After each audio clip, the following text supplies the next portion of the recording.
Chapter 1, Genevieve Ashton, Heightwear Corporation's latest medical technology can indeed wake your parents from their vegetative state. But since you've come to me, your ex-boyfriend, for help, I have one condition. What condition? Genevieve Ashton's heart clenched with nerves. Break up with Julian Thorne and come back to me. Sebastian Heightwear's voice was deep, carrying an air of unshakable authority. All right, I agree. She gave her answer with almost no hesitation. On the other end of the line, Sebastian Heightwear's breathing hitched slightly. After a moment, he said in a low voice, I'll return in half a month to pick you up. If you dare stand me up, you know the consequences. After hanging up, Genevieve stared at the date on her phone, specially marked for 2 weeks later. What a coincidence. That was her wedding day with Julian Thorne. She paused for a moment, then manually changed the note from wedding day to departure day. Returning home, the deafening music assaulted her ears, making her eardrums ache. The main door was ajar, and through the French windows, she could clearly see the scene inside. Misty Vickers, dressed in a pristine white wedding gown, her makeup exquisite, held a bouquet of flowers.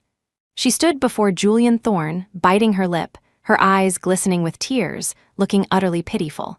However, that wedding dress, adorned with countless tiny diamonds, was hers. Genevieve's. Misty was wearing her wedding dress, standing before her fiancé. Big J, Misty began, I know you and Gwen are getting married soon, and I don't have a chance anymore. But please, for the sake of me liking you for so long, let me marry you just this once.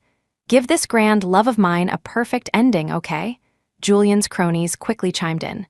Come on, Jules, Misty's crying so pitifully. Just agree to it. It's just to fulfill her wish, not like it's real. Yeah, just a pretend wedding for fun. We're all friends in the same circle. Just indulge Misty this once, they all urged him, but Julian kept his eyes downcast, remaining silent. After a long while, just when even Misty thought he was about to refuse, he said with a helpless, indulgent tone, just this once. Never again. Misty's face instantly lit up with surprise, and Julian's friends quickly played the wedding march. To the sound of the music, Misty lifted her skirt, a blissful smile on her face, and walked step by step towards Julian, placing her hand in his large one. Do you, the groom and bride, take each other to be your lawfully wedded partners, to live together in matrimony, to love and to cherish in sickness and in health, for richer or poorer, for better or worse, and forsaking all others, keep yourselves only unto them, so long as you both shall live. I do, Misty declared firmly, her face blushing. Julian, however, hesitated for a moment before slowly saying, I do. Amidst the cheers, she took out a ring she had prepared and placed it on his finger. The moment he placed a ring on her finger, the crowd exclaimed excitedly. Now, the groom may kiss the bride. Kiss her, the rising chorus of shouts nearly drowned them out. Looking into Misty's love-filled eyes, Julian hesitated for a long time, making no move. Seeing tears welling up in her eyes again, one of his friends spoke up for him. Jules, you've only ever been with Genevieve Ashton, even up to your wedding. But what about her? She had someone before you. What's wrong with kissing Misty once? Hearing this, Julian paused, then slowly leaned in and pressed a kiss to Misty's lips. She wrapped her arms around his neck, and he instinctively cupped the back of her head, deepening the kiss. Genevieve Ashton stood at the door, watching for a long time before she finally pushed it open forcefully. Everyone snapped back to reality, especially Julian. He looked flustered, quickly pushing Misty away and taking off the ring he had just put on. Gwen, don't misunderstand. We just lost a game and we're role-playing. Don't take it seriously. Just role-playing? A bitter taste filled Genevieve's mouth. What kind of game involved wearing a wedding dress and even kissing? Did they think this was child's play? She looked at the man before her. The boy who once kept his distance from other girls for her sake had, at some point, become someone she no longer recognized. She had only been in love twice. Her first love was the shortest, with Sebastian Heightwear. Back in high school, everyone around her was secretly dating. Curious about what love felt like, she had approached Sebastian Heightwear, the most popular guy in school. But he was cold and distant, and she found no joy in it, so they broke up after just 2 weeks. Her second love was the longest, with Julian Thorne. Many pursued her because of her looks, but Julian was the most relentless.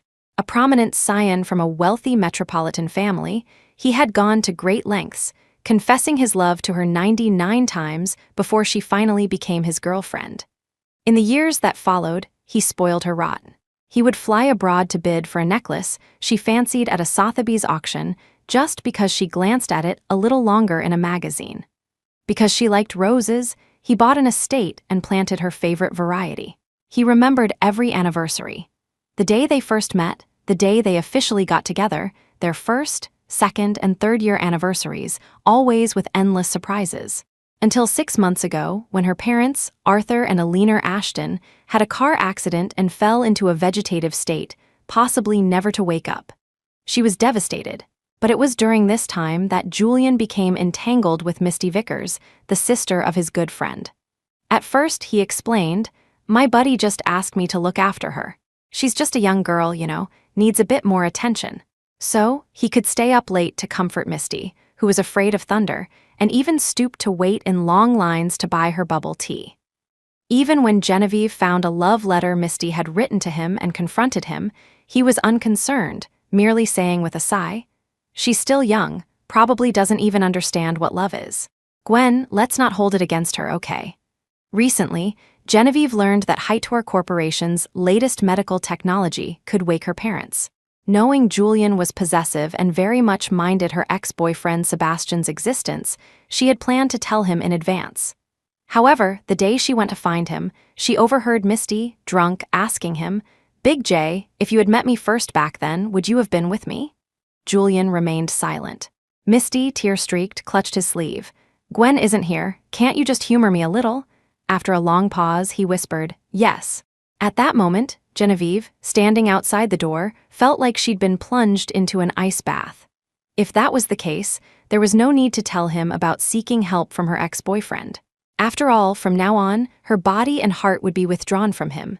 The image in her mind overlapped with the scene before her. She smiled faintly, looking at the man in front of her, and said calmly, "I understand. You guys have fun." With that, she turned to go upstairs. Julian, however, froze. He had even prepared for a long session of coaxing her, but he had never expected this attitude. A sudden panic seized him. He rushed forward, grabbed her hand, and asked cautiously, "Gwen, did something happen?" Genevieve looked at him silently. Yes, something major had happened. She didn't want him anymore. She was going back to her ex-boyfriend. Chapter 2, though these thoughts raced through her mind, her expression remained calm and untroubled. Genevieve Ashton chuckled softly. "What could happen? I'm tired. I'm going up to rest." Julian Thorne frowned, wanting to press further, but Misty Vickers ran up, tugged at his arm, and pouted, "Big J, our game isn't over yet. This is your last bachelor party before the wedding. Don't just stick to Gwen. Let's finish the party and then go watch the sunrise from the mountain, okay?" She looked at him imploringly. After a long silence, he helplessly ruffled her hair. "All right, I'll spend today having fun with you." Genevieve let out a soft laugh and went straight upstairs, paying them no mind. The noisy party continued until midnight before finally ending. She lay in bed, eyes closed, but sleep eluded her. It wasn't until the sound of a car horn faded in the distance, signaling their departure, that the villa finally fell silent. The next day, she found over 99 unread messages on her phone. Misty had sent countless photos, all of her and Julian. The first, Julian gently draping a coat over Misty in front of a tent, his eyes full of affection. The second, Julian tenderly brushing hair from her forehead, his expression soft. The third, Misty leaning charmingly and adorably on Julian's shoulder, the two of them watching the sunrise together warmly. Scrolling to the end, Misty feigned innocence. "Oops, sorry, I meant to send these to myself to save, but I accidentally sent them to you. Gwen, please don't be angry. Big J just sees me as a little sister. That's why he takes such good care of me." Genevieve hummed softly and typed a few words. "It's fine. From now on, Julian Thorne is all yours, little sister." After the message sent successfully, she began clearing out the trash she needed to discard before leaving. Opening a cabinet in the study, a thick stack of love letters caught her eye, letters Julian had written when he was pursuing her. However, now, the once clean and neat stationery was covered in alterations. On every love letter, Genevieve's name had been maliciously crossed out with a black pen and replaced with Misty Vickers. Not only that, but in all the photos of her and Julian from over the years, her face had been cut out with a small knife and replaced with Misty's. Misty's smile in those photos was incredibly sweet, as if by doing this, she could replace Genevieve forever. Genevieve's expression was indifferent. She directly lit a match, then set the photos and love letters ablaze, throwing them all into a brazier. Watching the roaring flames, the disgust in her heart subsided a little. Just then, Julian pushed open the door. Seeing what was burning in the brazier, his face changed. Disregarding the flames, he decisively reached in to rescue the photos. The fire licked at his fingers, scorching them, but he seemed oblivious, his eyes fixed only on those pictures. After finally extinguishing the fire on the photos, he asked frantically, "Gwen, why did you suddenly burn all these photos and letters? They're memories of our love. Didn't we say we'd tell our grandchildren about them when we're old?" As he spoke, he hurriedly wiped the ashes from the photos, but when he saw his own face next to Misty's on the pictures, he instantly fell silent. After a long pause, he managed to explain, "Misty is young and doesn't know any better. Don't mind her." Young and doesn't know any better? She was already an adult. How could she still be considered ignorant? But Genevieve just casually curled her lip. "If you like them, then keep them and look at them every day." She turned to leave, unconcerned. Only then did Julian belatedly realize that she seemed angry. He quickly hugged her, his tone softening as he whispered a coaxing apology in her ear. "I'm sorry, Gwen. Are you still angry about the game yesterday? That was just everyone fooling around. My heart only has you, I only love you, you know that." His deep voice fell on her ears, but Genevieve felt no emotion. Seeing her remain silent, he continued to promise, "Gwen, I swear I will only love you in this lifetime. Otherwise, may I lose everything, lose my love forever, and be lonely for the rest of my life. I promise I will never let Misty touch my things again, and I won't indulge her anymore." Genevieve slowly turned around, steadily gazing at his handsome face, the sincerity in his eyes striking straight to the heart. If it were before, hearing his vows and promises would have likely softened her attitude immediately. But this time, Genevieve's expression remained indifferent as she pushed Julian away. "It's getting late. It's time to rest." Chapter 3. Hearing this, he didn't say much more, following closely behind her. Even when sleeping, he held her tightly, unwilling to let go. The next day, seeing Genevieve Ashton still without a smile, Julian Thorne called his personal assistant. "Send the ruby necklace I bought at the auction a few days ago to the house." A short while later, the assistant knocked on the door. Julian took the beautifully packaged gift box and slowly opened it in front of her. "Gwen, this is a peace offering. Please don't be angry anymore, okay?" The ruby necklace was dazzling, but Genevieve's eyes remained cool. "I'm not angry." Hearing her say this, an even greater unease filled his heart. "Then I'll go buy you your favorite cake, the one from that shop in Southside. You used to be so happy whenever you ate their cake. You also said that was before." Julian froze, his heart suddenly filled with panic. This was the first time, no matter how he coaxed her, that she refused to accept. To lift her spirits, he took her to her parents' VIP hospital room. Julian's large, warm hand rested on her shoulder, pulling her into his embrace, trying to give her strength. "Gwen, I've been having the company develop medicine and technology. It's in the final stages now. Believe me, I'll do my best to let Mr. and Mrs. Ashton see you in your wedding dress. On that day, you will be the most beautiful and happiest bride." With that, he took her hand and led her to the bedside. "Mr. and Mrs. Ashton, it's Julian. In a few days, Gwen and I will be married. I will definitely love and protect Gwen for the rest of my life." Genevieve looked at his sharply defined profile, feeling only extreme irony in her heart. She didn't need him anymore. While he was playing games with Misty Vickers, she had already found a way to save her parents and no longer needed his empty promises. Suddenly, Julian's phone rang. It was his assistant. Just as he was about to hang up, Genevieve spoke, "You go ahead and take care of your business. I want to spend some time alone with Mom and Dad." Julian stared blankly for a moment, then gently stroked her head and turned to leave. The next second, the hospital room door opened again.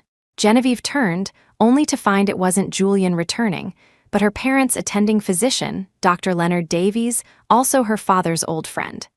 "Hello, Uncle Lenny." Genevieve quickly stood up and greeted him politely. Dr. Davies looked at her red-rimmed eyes and couldn't help but sigh. "Gwen, dear, with your parents in this state, you don't need to worry too much. Remember what I told you last time. Hightower Corporation's latest medical technology has a high probability of waking people from a vegetative state. However, getting in touch with Sebastian Hightower, the head of Hightower, is very difficult. But thankfully, after much effort, I managed to get Mr. Hightower's contact information. Saying this, Dr. Davies pressed a business card into Genevieve's hand. The gold-embossed name and phone number on the thin card caught her eye, seemingly still warm from his touch. It's easy to add flowers to a brocade, but difficult to offer charcoal in snowy weather. She felt incredibly grateful. Just as she was about to say she had already handled it, Julian's cold, sharp voice came from behind her. "Gwen," Genevieve turned to see Julian, his eyes dark and stormy, walking towards her. He snatched the card from her hand, then looked at Dr. Davies with no hint of a smile. "Thank you for your trouble, Dr. Davies, but Sebastian Hightower's intervention won't be necessary. I am Gwen's fiancé. I will find a way to treat Mr. and Mrs. Ashton's condition." He looked extremely jealous, even tearing the business card into pieces. Watching him, Genevieve found it almost laughable. "Julian Thorne, someone merely gives me Sebastian Hightower's contact information, and you can get this jealous. What kind of expression will you have when you find out that soon I'll abandon you at the altar and return to him?" Chapter 4. The next day, Julian Thorne left early, leaving only a sticky note for Genevieve Ashton. "Gwen, I'm off to check on the progress of the drug development. Don't wait up for me tonight." She casually tore off the note, crumpled it into a ball, and threw it into the trash can, unconcerned. However, not long after, Misty Vickers sent a long string of messages. "Gwen, I said I didn't like this dress, but Big J insisted it suited me and wanted to buy it for me. Gwen, Big J took me to the amusement park today. His embrace is so warm and secure, I felt no fear at all snuggled in his arms. Gwen, Big J and I went to a couple's restaurant for dinner today. But don't misunderstand, we just ate. We didn't hug or kiss like the other couples at their tables." Looking at the provocative messages Misty sent, one after another, she curled her lip sarcastically. So this was what Julian meant by being busy with drug development? For several days, these messages didn't stop, and Julian didn't come home. Until this evening, when Misty suddenly started calling her relentlessly. If she didn't pick up one call, another would immediately follow. Exasperated, Genevieve finally swiped to answer. As soon as the call connected, Misty's tearful, yet somewhat triumphant voice came through the receiver. "Gwen, why did it take you so long to answer? Big J was in a car accident? It's my fault. I was pestering him in the car to feed me strawberries. He got distracted and didn't see the out-of-control truck.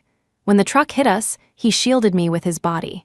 I'm completely unharmed, but he was covered in blood and rushed to the operating room. He was in surgery for a whole day and night and just finally got out of danger. The doctors and nurses said he kept muttering my name on the operating table. Can you believe him? He was so seriously injured, but he was still most worried about my safety." Hearing Misty's boastful words, Genevieve's heart suddenly ached. For some reason, she was reminded of the past. 3 years ago, she and Julian attended a banquet.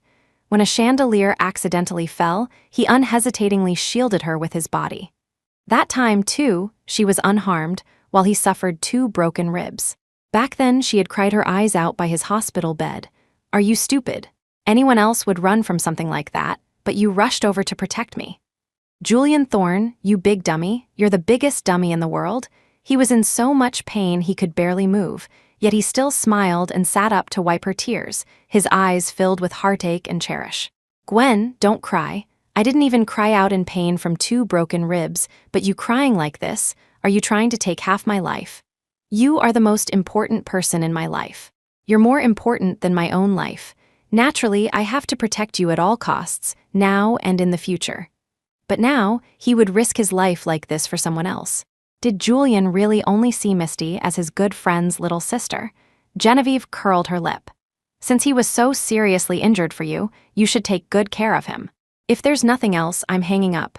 Then she decisively ended the call. Hearing the harsh dial tone, Misty, not getting the reaction she wanted, was furious and nearly threw her phone. Afterward, Julian recuperated in the hospital. Genevieve didn't visit him once, nor did she inquire about his condition. When she didn't show up, Julian's assistant sent several messages. "Miss Ashton, Mr. Thorne was in a car accident on his way to the Research Institute and is currently hospitalized. He really wants to see you. Could you please visit him at the hospital? He deliberately concealed the fact that Julian was injured because of Misty, but unfortunately, she already knew. Genevieve glanced at the message and simply pretended she had never seen it, not replying. But the assistant's messages kept coming. Miss Ashton, Mr. Thorne has asked over a dozen times today why you haven't come. If it's convenient for you, could you please come and visit him? Miss Ashton, Mr. Thorne really misses you. Did you see the message? The assistant sent dozens of messages, but she treated them all as if she hadn't seen them. She was busy packing her things to leave. Until evening, when she was halfway through packing, the sound of a car horn suddenly came from outside. Immediately after, the assistant's panic shouts followed. Mr. Thorne, you can't leave the hospital. Please come back with me quickly. Your injuries haven't healed. The doctor won't allow you to be discharged. Hearing Julian's name, she froze for a second, and the next moment, the main door burst open. Julian stumbled in frantically, the wound on his back having torn open and stained a large patch of his blue and white hospital gown red. Yet, despite his disheveled state, the moment he saw her, he let out a sigh of relief and rushed over to hug her tightly. Gwen, I missed you so much. You didn't come to see me. I was worried sick, afraid something had happened to you. His chin rested in the crook of her neck. Out of longing, he gently nuzzled her neck, his hands around her waist tightening continuously, as if wanting to meld her into his embrace to become one. Genevieve, held so tightly she could barely breathe, gently pushed him away. The assistant, seeing he couldn't stop Julian, tactfully stood at the door, giving them space. Julian, in his hospital gown, looked haggard, but it didn't detract from his handsome features. His deep, affectionate eyes gazed at her, filled with the grievance of being abandoned. Just as he was about to ask why, if she was all right, she had been so heartless as not to visit him, his gaze suddenly swept to an open suitcase nearby, neatly packed with clothes. In that instant, Julian felt his mind go blank, as if the world had lost all sound. He gripped Genevieve's hand tightly, his voice trembling. Gwen, are you packing? Why are you packing out of the blue? Where are you going? Chapter 5, 3 consecutive questions thoroughly exposed his panic. Genevieve, however, lied calmly. I wanted to pack some clothes to stay at the hospital for a while, to keep Mom and Dad company, talk to them more. Julian Thorne stared blankly for a moment, the heavy weight in his heart finally lifting. He pulled her into his arms. Gwen, I know you're very worried about Mr. and Mrs. Ashton.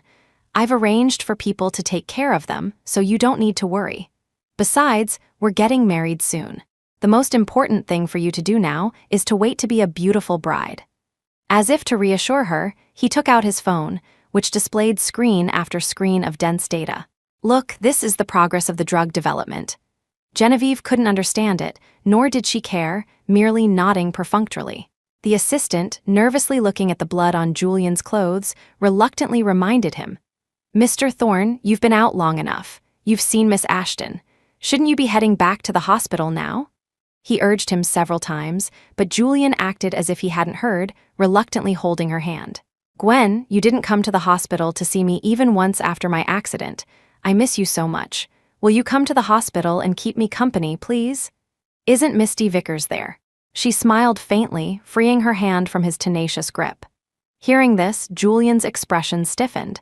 He immediately explained, How can she be the same as you? She's just my good friend's little sister. You're my wife. I only want to see my wife. He tugged at his collar, revealing a bit of the bandaged wound, trying to elicit a look of concern from her.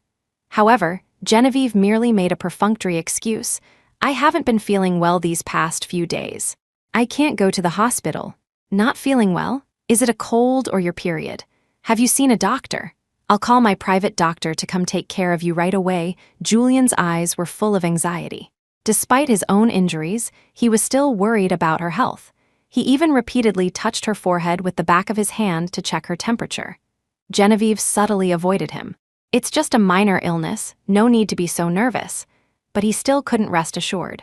Looking at her pale complexion, he made several calls, asking the private hospital to send someone over immediately, and told his assistant to buy some nutritional supplements.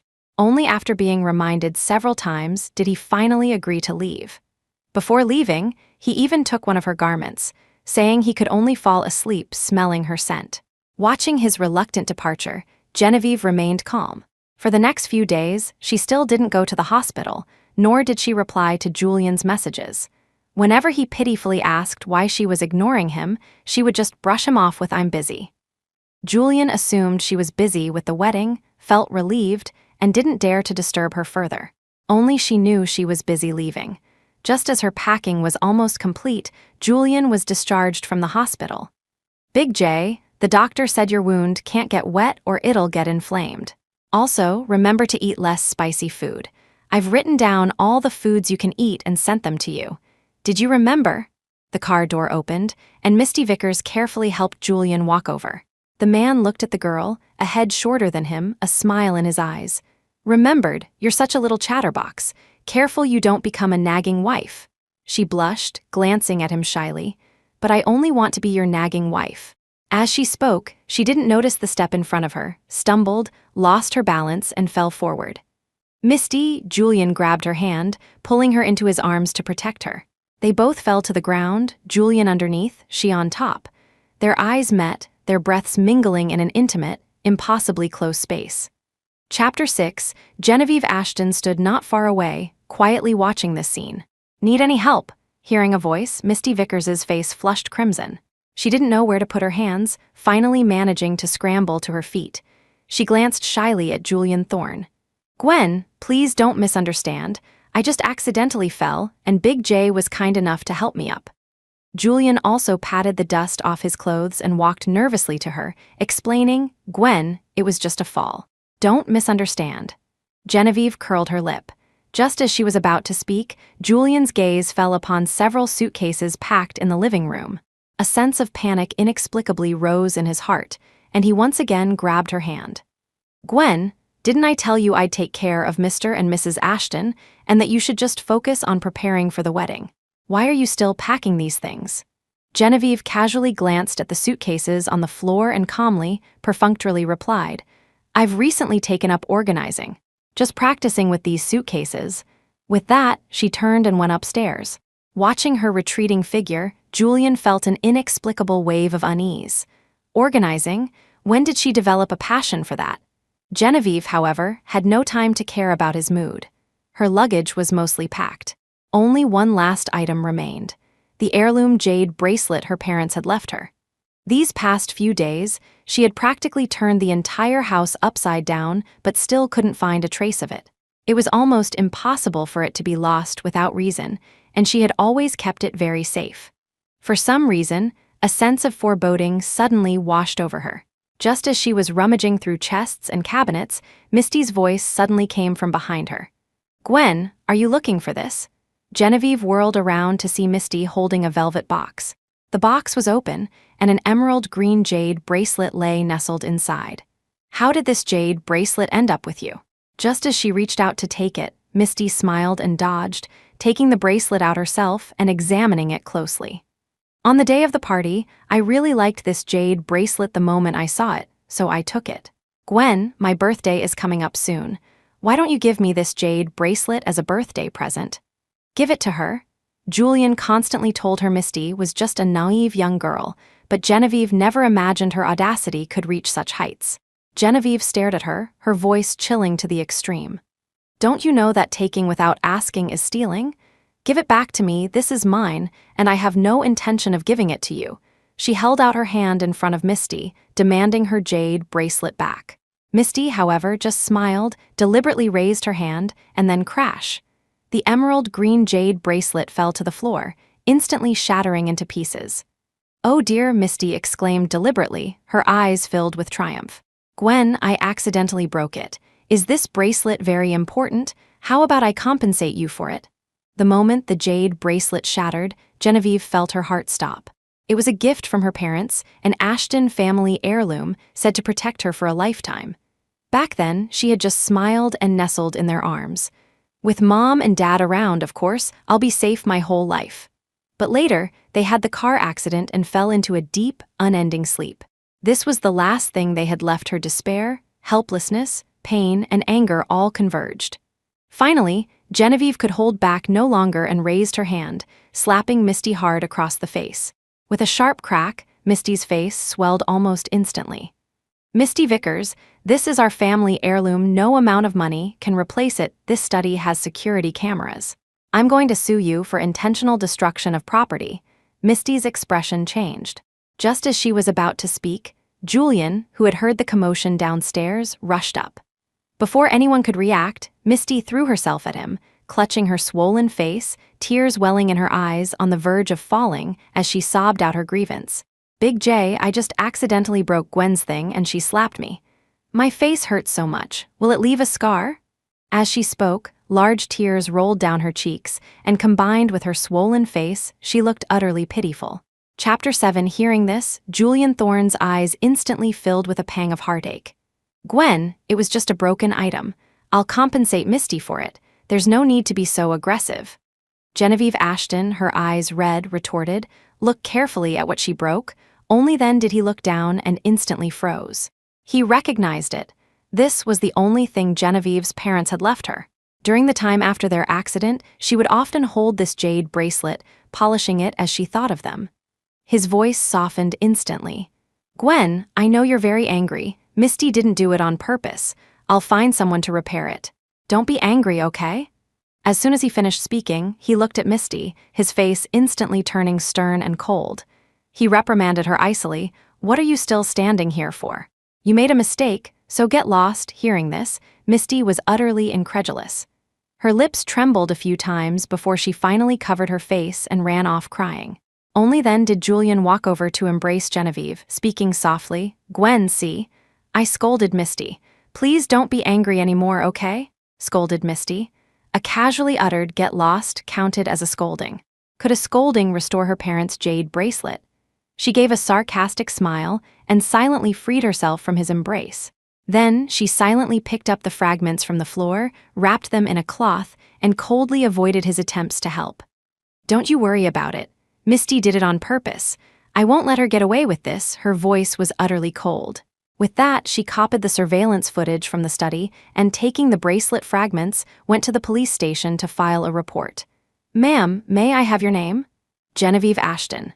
Hearing the name, the police officer repeatedly compared it with the photo in his hand. After confirming it, he shook his head. "We can't handle this case, Miss Ashton. You should leave." Genevieve was somewhat surprised, subconsciously tightening her grip on the fragments, an inexplicable unease settling in her heart. Afterward, she went to a second police station, then a third. But after trying station after station, the result was the same. All the police stations uniformly refused all her requests for help. By the time she reached the last police station, she had already realized something. Pale-faced, she slammed the surveillance footage down in front of them. "My evidence is complete, and the value is enough to convict her. Why are you all refusing me?" Many police officers shook their heads and sighed, expressing their helplessness. Finally, a female officer, unable to bear it, told her the truth. "Miss Ashton, it's really not that we don't want to help you.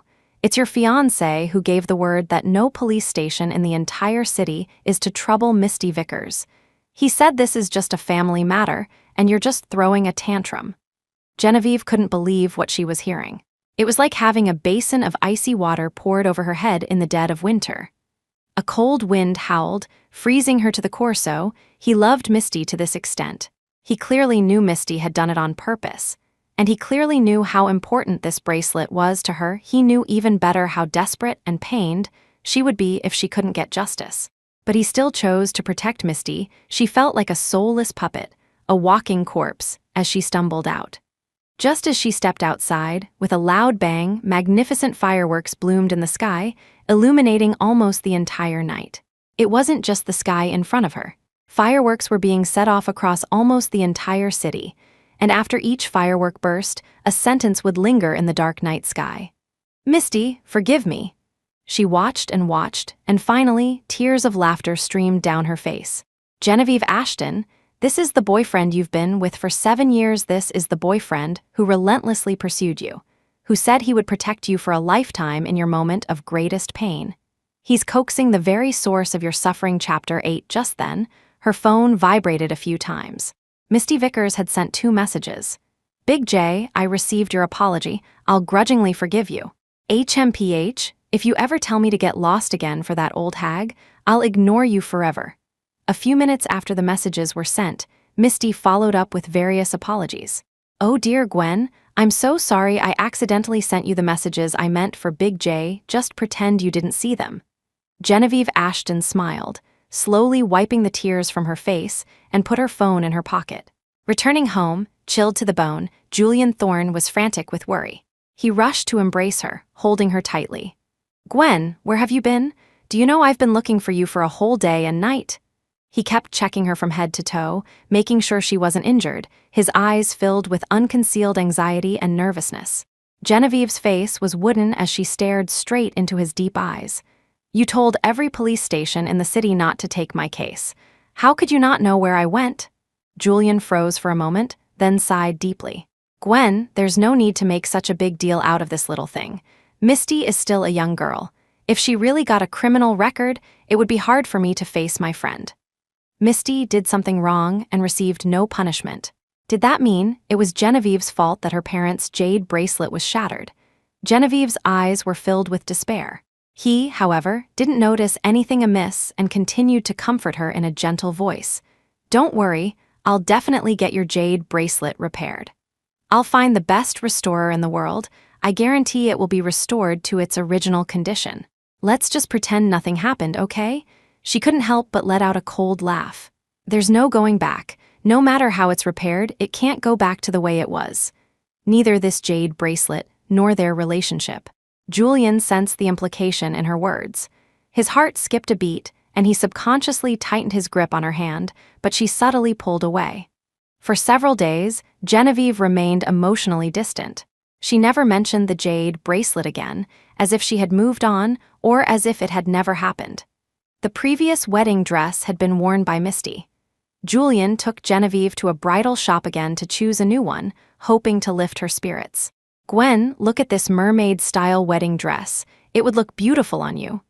He tried his best to sound enthusiastic, but her reaction was still flat. She didn't even lift her head. Her indifferent voice was like a bucket of cold water poured over his heart. The expression on Julian's face froze instantly. After a moment, he tried to appease her again, then let's go with this one. It's somewhat similar to your previous one. You decide. Genevieve didn't spare the wedding dress another glance, walking out without looking at it. Julian, however, wouldn't give up and continued to hold her hand. He pressed his lips together, struggling to maintain a gentle smile. Gwen, how about I take you to see the wedding venue? It's been completely redecorated. You'll definitely like it. With that, he quickly ushered her into the car and drove towards the wedding venue. Countless flowers, air freighted from abroad, filled the air with fragrance. Innumerable pink and white balloons floated in the air, creating an utterly romantic scene. But upon opening the main doors, they saw an unexpected guest. Julian frowned slightly, asking coldly, Misty, what are you doing here? Misty quickly stood up, her eyes red and aggrieved. Gwen, Big J, I was wrong about the jade bracelet last time. I'm here to apologize to you. I came here today just to do something for Gwen before you get married, as a way of atoning for my mistake. Her eyes, red-rimmed, looked at Genevieve, pitiful and seemingly genuinely remorseful. Genevieve stared at her, wondering what she was up to this time. However, Misty took her silence as forgiveness. Her tears instantly vanished, and she casually picked up a party popper from nearby. Gwen, Big J, this is a party popper I prepared for you. Congratulations on your upcoming wedding, in advance. Saying this, after confirming her aim was correct, she pulled the string of the party popper towards Genevieve. With a loud bang, countless colorful streamers should have burst out, showering Genevieve. However, along with the loud noise, the sulfuric acid it was filled with exploded, splashing straight towards her face. Ah, Genevieve's pupils dilated. She instinctively turned sideways, shielding her face with her arm and stumbled backward. But the spray was too fast. With a sizzling sound, an intense burning sensation shot up her arm, twisting her features in pain. She gasped, biting her lip until it bled. The piercing pain made her vision blur. The arm she had used to shield herself was severely burned by the acid, a large patch of mangled flesh, a shocking sight. Julian's face turned pale. He quickly supported Genevieve, his eyes blazing with anger as he looked at Misty. "Misty, what on earth are you doing?" He was furious, the oppressive aura around him almost suffocating Misty. Misty stammered an explanation. I don't know how this happened. I prepared a normal party popper. Why did it spray sulfuric acid?" However, there wasn't much panic in her eyes. Instead, a part of her was somewhat satisfied with what had just happened. She forced out a few tears, looking on the verge of crying as she tugged at Julian's sleeve. "Big J, you have to believe me. How could I possibly harm Gwen?" "Get away from me," enraged. He flung her hand off. Genevieve was drenched in a cold sweat from the pain, her face as pale as paper. Her body swayed precariously a few times before she finally fainted. Julian quickly scooped her up in his arms and raced towards the hospital. Chapter 9, when she woke up again, the strong smell of disinfectant filled her nostrils. Genevieve Ashton struggled to open her eyes and saw that her left arm was thickly wrapped in gauze. Even the slightest movement sent an excruciating, bone-deep pain through her. The ward door opened, and a nurse came in to change her dressing. Seeing her try to sit up, the nurse quickly stopped her. "Miss Ashton, you can't move around right now. You've just had a skin graft, you need to rest well." While changing the dressing, the nurse couldn't help but chat with her. "Miss Ashton, how did this happen? How did you get sprayed with sulfuric acid? But Mr. Thorne really loves you. He spared no expense, even bringing in the most authoritative doctors from overseas, all to heal the wound on your arm and make sure you don't have a scar. He stayed by your bedside for a whole day, and night without closing his eyes, he just went to rest now." Just as she finished speaking, the ward door opened again. Julian Thorne, having heard she was awake, rushed in and anxiously pulled her into his arms. "Gwen, you're finally awake. I'm sorry I didn't protect you well. How are you? Does it still hurt?" His eyes were bruised and bloodshot, a stubble darkening his chin, and his voice held a choked quality. He truly looked heartbroken. Genevieve, however, was unmoved by his concern. She slowly pushed him away, looked deeply into his eyes, and said, word by word, "Where is Misty Vickers?" Hearing this, Julian froze. After a moment's hesitation, he tried to console her in a low voice. "Gwen, don't be like this. I've already punished her." She gave a sarcastic smile. "Punished? What punishment?" "I punished her by not letting her eat for 3 days." Perhaps even he felt his words lacked conviction as he stammered. Then he quickly added an explanation. "She didn't do this on purpose. I've already warned her never to appear in front of you again. Let's just let this matter go, okay?" He outwardly showed concern for her, but secretly, he was protecting Misty at every turn. She knew that if she reported it to the police, the outcome would likely be exactly the same as last time. He claimed to love her, yet time and time again, he allowed others to bully her. Looking at the man she had loved for 7 years, Genevieve's heart turned to ash. She numbly closed her eyes, not wanting to hear any more of his meaningless words. Though the wedding was still a few days away, she was already looking forward to the day of her departure.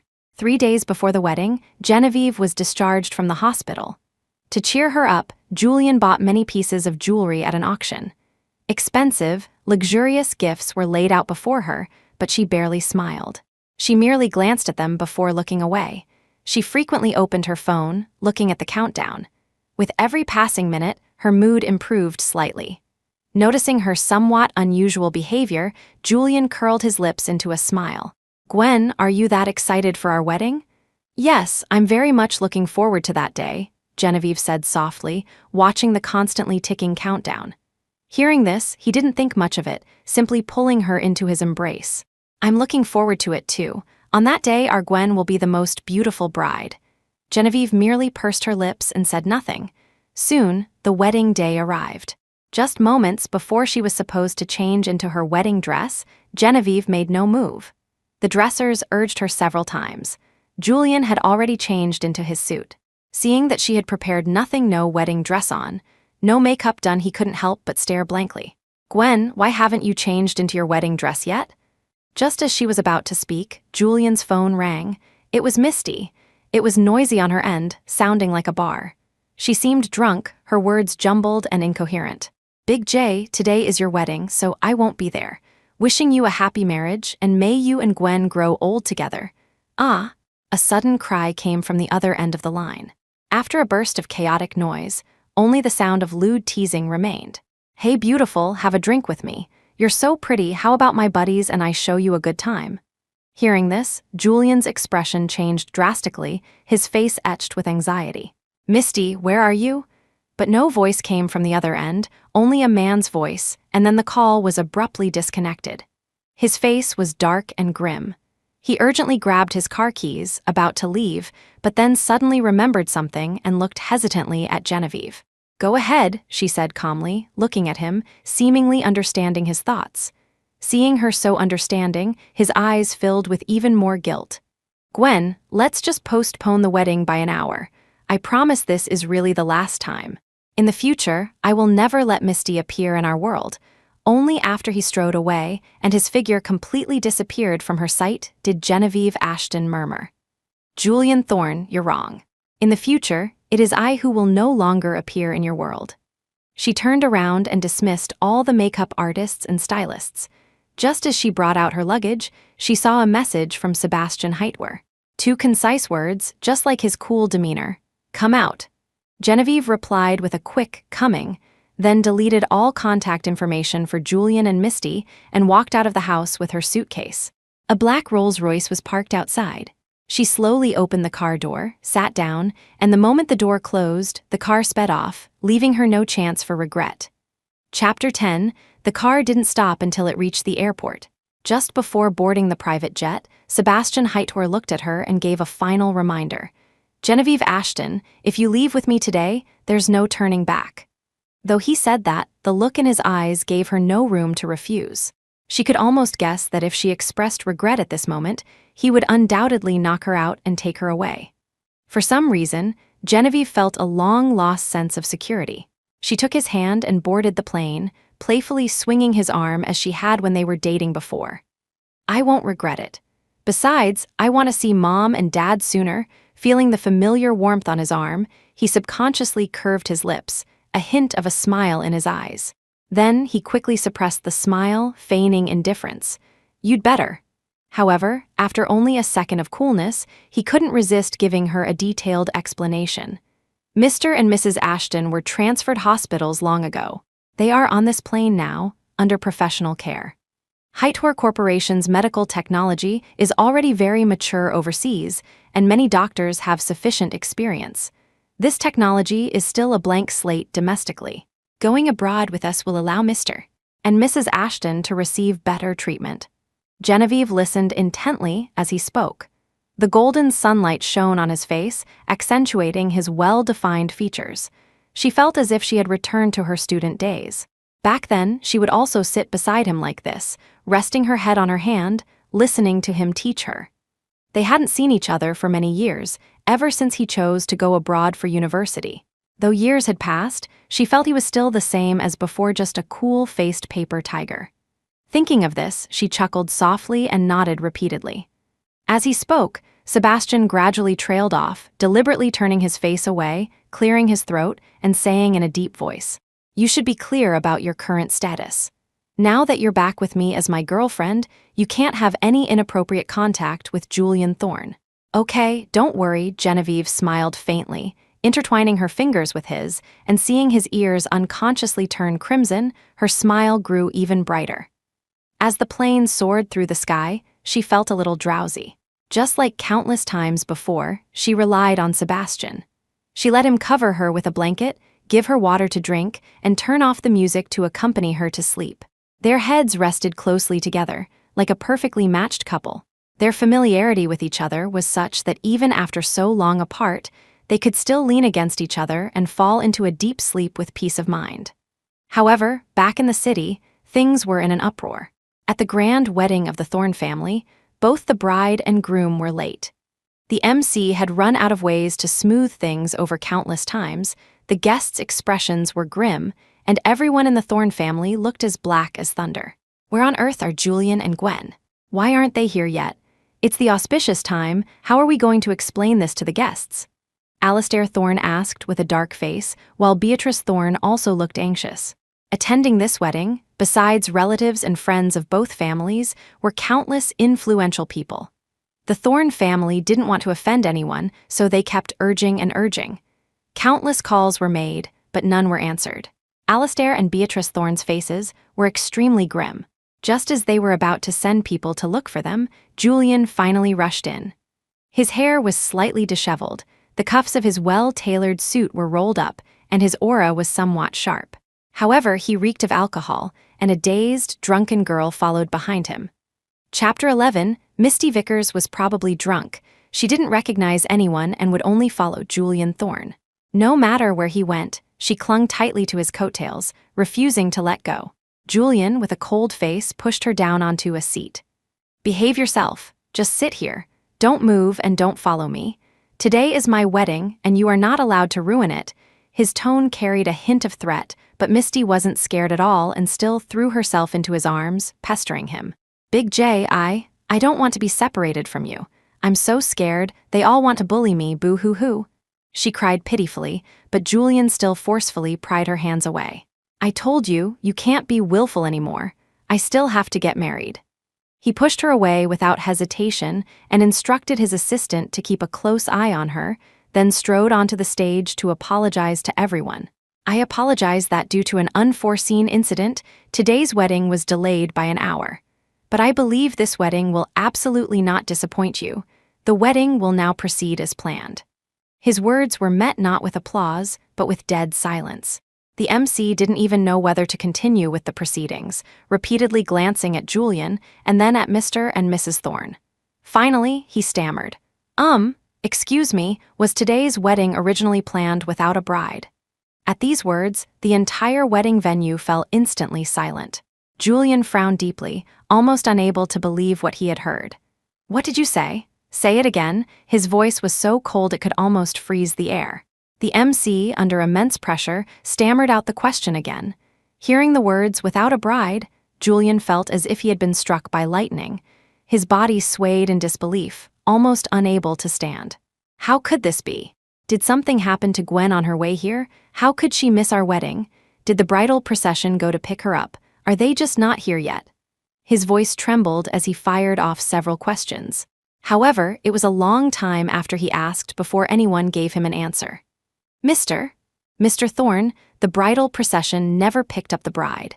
We only heard you had to postpone the wedding and assumed you and Miss Ashton would be arriving together a bit later, but we didn't expect." Even if the rest wasn't said, everyone understood. Julian had arrived, but the person with him was not the bride, Gwen Ashton, but Misty Vickers. Pink rose petals drifted down slowly, creating a dreamlike scene. Even the clouds floating in the azure sky were heart-shaped. Everything about the wedding was perfect to the extreme, except for the bride and groom. Julian's face was ashen, a monstrous rage brewing in his deep eyes. Even now, he didn't believe Gwen had run away from the wedding. He still deceived himself. Something must have happened to Gwen on the way. "I have to go back and find her." Disregarding everyone's attempts to stop him, Julian drove along the originally planned bridal procession route, searching everywhere, but there was no sign of her. Then he ran countless red lights, rushing home. The empty house showed no trace of Gwen Ashton either. Only the mannequin wore the layered wedding dress, the sunlight hitting the skirt, as if gilding it with a layer of gold. A gentle breeze lifted the skirt, and the light gauze adorned with tiny diamonds shimmered brilliantly. However, the owner of the wedding dress couldn't see this beautiful scene. The wedding dress looked exactly as it had when Julian left, unchanged. However, something was missing from the living room. The suitcases. When this thought struck Julian, his heart skipped a beat, and even his breathing stopped. How could this be? Impossible. Chapter 12. Julian Thorne couldn't believe what he was seeing. He forced a strained smile. "Gwen, are you home? Stop playing games with me. Come out, please. Today is our wedding, the most important day. Haven't you been looking forward to this day for a long time?" He searched frantically throughout the house, practically turning the entire villa upside down, but he couldn't find Genevieve Ashton anywhere. "Gwen, Gwen." He called her name over and over, hoping that the next second she would suddenly appear before him. However, after calling out countless times, his voice grew hoarse, but Genevieve still didn't appear.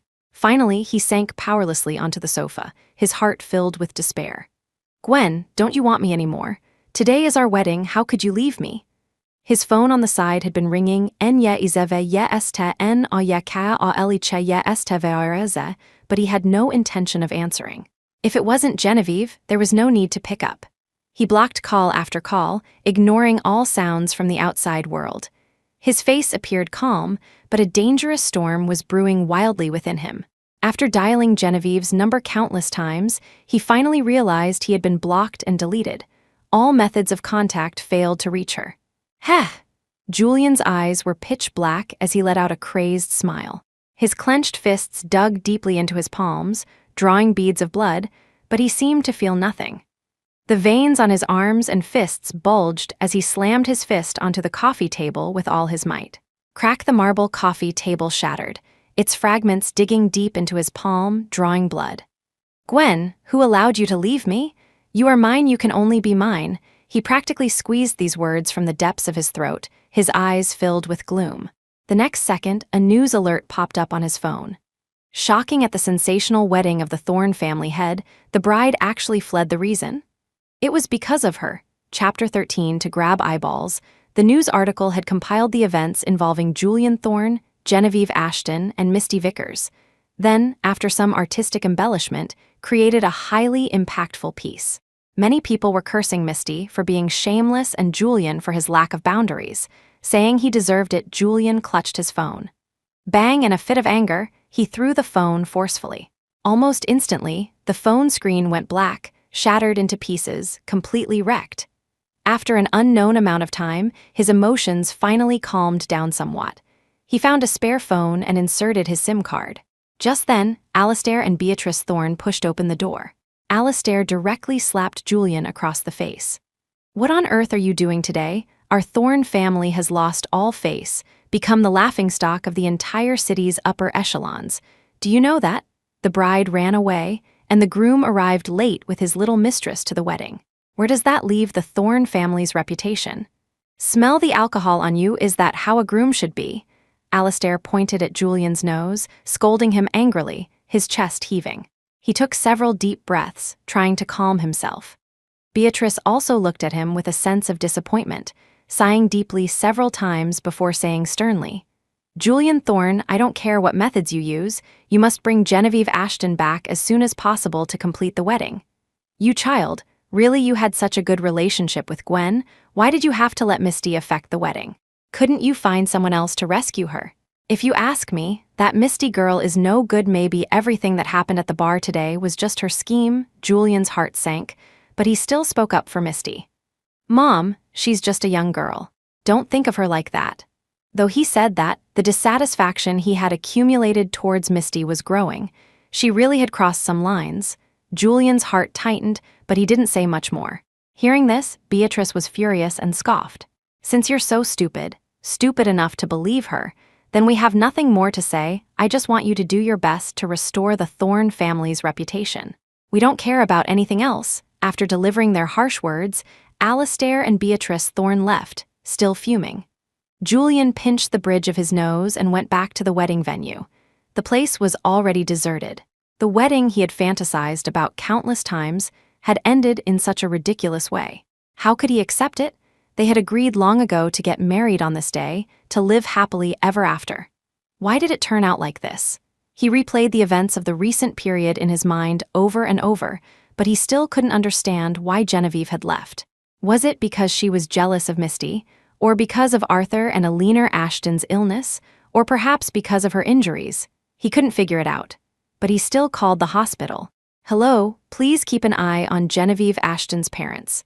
Absolutely do not allow anyone to take them away. Her parents were Genevieve's life.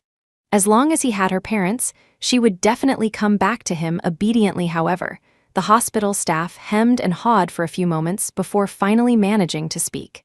Mr. Thorne, it's not that we didn't try to stop them, but Miss Ashton's parents were already transferred and left yesterday.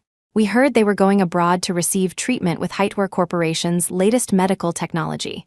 We can't stop them now. What? Heightware Corporation? Sebastian Heightware? Hearing the name Heightware, the jealousy in Julian's heart almost drowned him. Anyone but him. Why did it have to be Sebastian Heightware?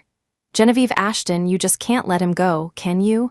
Even when you're about to get married, you have to go back to him. Did he use Heitwer's medical technology to threaten you into going back to him? He asked himself these questions over and over in his mind, almost driving himself crazy. However, with everything as it was, he had no choice but to tell himself that Genevieve had been forced, that she had no other option. To prove he was never inferior to Sebastian Heitwer, Julian quickly called Thorne Corporation's Research Institute. How is the development of the drug to stimulate vegetative patients to wake up progressing? All the personnel at the Research Institute tensed up. Looking at the lack of progress, they chuckled nervously. Mr. Thorne, the drug development is currently stuck in the final stage, a bottleneck period, and needs a breakthrough. We are constantly comparing experimental data and repeatedly trying different approaches. This is a time-consuming process, not something that can be rushed. But Mr. Thorne, please rest assured, the moment we have results, we will inform you immediately. Listening to these meaningless words, Julian's face turned ashen. He said bluntly, I don't need these empty promises. I need specific data and timelines. If you can't give me the results I want, I can withdraw funding and find other capable researchers. The researchers at the institute were also very helpless and sighed repeatedly. Mr. Thorne, aren't you making things difficult for us? You know that domestically, the foundation in this area is still too shallow. Even if you bring in the most brilliant researchers currently in the country, they wouldn't be able to do it. You know, currently, only Heitwer Corporation has maturely mastered this technology, and Heitwer Corporation is rooted overseas. Developing in the domestic market is merely to expand their business empire. If you really want this technology or related drugs, you'd be better off poaching talent from Heitwer Corporation with high salaries. That would be faster. Chapter 14, the researcher knew very well that with their current capabilities, it would take countless more years of effort to reach the level of Heitwer Corporation's researchers. Even though they had worked hard for so long, sometimes that little bit they lacked was enough to require the efforts of countless people for countless years. It was simply not something that could be accomplished in a short period. These deafening words struck Julian Thorne's heart. He stared somewhat blankly at his reflection in the floor-to-ceiling window. Was he really so inferior to Sebastian Heitwer? Before, he couldn't compare to Sebastian's place in Genevieve Ashton's heart. Now he couldn't even help her. Julian pressed his hands against the window, murmuring over and over in a low voice, Gwen, do you really love me? Did you ever really love me? The villa was deserted and cold. When the lights were off, it was pitch black, almost devoid of any human presence. The scent of Genevieve that once filled the house had already dissipated. The festively decorated villa, adorned with red double happiness characters, only made it seem even more desolate. Julian, like a madman, rummaged through the house, searching for evidence that Genevieve had loved him. However, there was nothing, absolutely nothing. The gifts she had given him before, she had casually thrown away when she packed her things. Nothing was left behind. He collapsed onto the bed, utterly dejected, inhaling the lingering scent of Genevieve on the quilt, as if possessed, sniffing at it frantically. Gwen, I won't let go. I know I did wrong. I said I wouldn't let Misty Vickers appear in our world again. I'll send her away and then come apologize to you, okay? I have nothing with her. I only love you. Don't give up on me, please. He sobbed like a wild beast that had lost its beloved. However, Genevieve couldn't hear any of this. Even if she had heard, she would never have cared. The next day, bright daylight filled the sky, but Julian, his eyes bloodshot, had been awake all night, unable to sleep. After washing up as usual, he went directly to Misty's house. The delicate home was decorated in soft pinks, full of a girlish atmosphere, with cute ornaments everywhere. She seemed to be in a very good mood, even humming a light tune. After preparing lunch, she packed it up, intending to take it to Julian for him to try. Genevieve had indeed left sensibly. This was her golden opportunity to move in. Just as she was daydreaming, the door was suddenly pushed open. I've informed your brother. He finishes his mission tomorrow and can come pick you up to take you home. This property was previously under Gwen's name. It's time for you to move out. Julian's voice was icy, as if devoid of any emotion. Why? Didn't you say that if I liked it here, you would give it to me? You also said I could live here as long as I wanted. Big J, I don't want to be separated from you. Please don't kick me out, okay? As she spoke, tears instantly welled up in her eyes, and she sobbed softly, looking extremely pitiful. After meeting her gaze, an almost imperceptible flicker of pity crossed his eyes, but he remained firm. "No. I promised Gwen I wouldn't let you appear in front of her again. As long as you're still here, if Gwen comes back, she'll definitely still be angry because of you. It's time for you to leave. Don't make me have someone remove you." Misty, unable to accept this, almost stumbled, taking a few steps back, shaking her head in disbelief. Chapter 15, Big J, Gwen? "I heard everything. She ran away from the wedding. She abandoned you. She doesn't love you at all. Big J, why do you still love her so much? I love you very much too. Why can't you just turn around and look at me?" Misty suddenly threw herself into Julian Thorne's embrace, hugging his waist tightly, refusing to let go. Her warm tears soaked his shirt, chilling him to the heart. A crazed smile stretched his lips, his eyes filled with unwillingness. He roughly pulled Misty away. "You'd better take back what you just said. Gwen didn't abandon me. She loves me to death, couldn't wait to marry me, she only loves me." He gripped her collar tightly, roaring. "She must have been forced to run away from the wedding. Maybe Sebastian Hightower kidnapped her. Don't you dare say anything bad about her. And remember, I don't love you, Misty. To me, it was just looking after you." As his words fell, the tears Misty shed this time were genuine, almost unstoppable. "How is that possible? Then why were you so good to me? What about that simple wedding ceremony we had? What about that kiss at the wedding? You clearly said that if it weren't for Gwen, you would have been with me. I've liked you for so long. You clearly have feelings for me too. Now there are no obstacles between us. Why can't you just admit it boldly?" Her words were aggressive, each one a sharp jab, as if she wanted to rip Julian's heart out to see who it truly held. However, it was obvious. The person in his heart was Genevieve Ashton. There was no need to rip it out to know. Julian's strong hand gripped Misty's chin tightly. He sneered. "Misty, have you forgotten? All of that was just me humoring you at your request, wasn't it? From the very beginning, I told you that I would only love Genevieve Ashton in this lifetime, and I told you not to fall for me. Have you forgotten all of this?" His bone-chilling words fell on her ears. Misty felt as if she had been plunged into an ice cellar, her body trembling uncontrollably.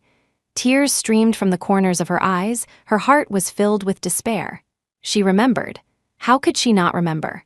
Even though he told her not to fall for him, how could love be controlled? He was so outstanding, so perfect. Countless girls yearned to be Genevieve, to be cherished by him in that special way. Even she yearned for it. If he hadn't given her a chance, hadn't shown her hope, and hadn't taken care of her like this, how could she have held on for so long? Misty bit her lip hard, finally forcing an ugly smile. She clutched Julian's clothes, tiptoeing, trying to force a kiss on him. Even though he dodged in time, her lips still brushed against the corner of his mouth. As their lips and teeth collided, a trace of blood stained both their lips. "Are you crazy?" Julian wiped his lips with extreme disgust. Misty, however, laughed self-deprecatingly, a hint of malice in her eyes, her every word laced with venom. "Julian Thorne, Genevieve Ashton doesn't love you anymore. She stopped loving you a long time ago. She actively ran away from the wedding. It was your lack of boundaries, enjoying my advances while being unwilling to give up on Genevieve, whom you've loved for so many years, that drove her away. She doesn't love you anymore. Can't you see that?" For the first time, she yelled at him so loudly. Hearing this, Julian froze on the spot. The truth he had deliberately tried to avoid now brutally forced its way into his mind, waking him up. Chapter 16, Genevieve Ashton no longer loved him. It was he who was unwilling to wake up. Julian Thorne's heart was filled with despair, yet he gritted his teeth, deliberately refusing to believe it. He gripped Misty Vickers's neck tightly, his eyes turned a crazed crimson. "Shut up, don't say those things. Gwen loves me the most. Get out of my sight forever." His cold, sharp voice chilled Misty to the core. He hadn't despaired and given up yet, but she had already despaired and given up. She never expected that after all her efforts, she still couldn't compare to Genevieve's place in his heart. Was Genevieve really that important to him? Misty was being choked to the brink of suffocation, her face flushed red, frantically slapping Julian's hand. Just when she thought she was going to die at his hands, he suddenly let go. Misty coughed violently, almost coughing up her lungs. In that moment, the filter through which she saw him shattered. She smiled bitterly. So all along, it had been her unrequited love. He had never loved her. Well, since she was leaving anyway, why should she let him off easy? So Misty took out her phone, found her chat history with Genevieve, and laughed maniacally. "Julian Thorne, look, you were so good to me, I told her everything. She wasn't jealous at all. In fact, she even said she'd give you to me." "What? Still not willing to give up now?" Speaking of this, she laughed sarcastically, her eyes filled with contempt. "Julian Thorne, wake up, the only one who truly loves you is me, even if you chase after Genevieve. She won't love you anymore. You lost her with your own hands." Looking at those glaringly painful messages, Julian's hand holding the phone trembled uncontrollably.